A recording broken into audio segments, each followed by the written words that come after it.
মোরার বন্দের নাসিরউদ্দিন সিপাহী সালা, যারা অলি মানো না, অলির বিরোধিতা করো, গিয়া দেখো নাসিরউদ্দিন মৃত্যুর আগে বলছে আমার লাশটারে তোমরা ফুবে পশ্মে শুয়াইবা, এই সুদা কইরা শুয়াইও না।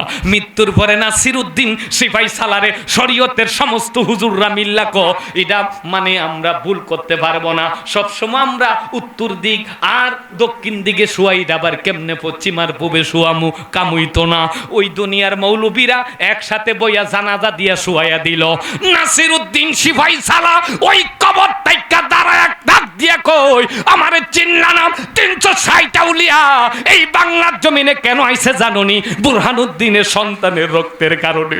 আব্দুল কাদের জিলানী পাঠাইয়া দিছে, তার এক সাথে সাথে ওই নাসিরউদ্দিন সিপাহী সালা কবরটা সহ গুইরা উনার পশ্চিম আর পূর্ব দিকে হইয়া গেছে।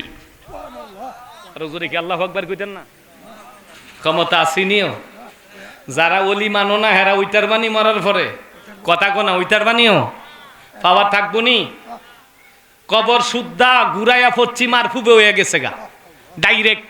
সুবহানাল্লাহ কইতেন না? কবর ঘুরাইয়া পশ্চিম আর পূর্ব দিকে। সমস্ত আলেমরা কো কিরে কি হইল? কো এখন কবর ঘুরাবার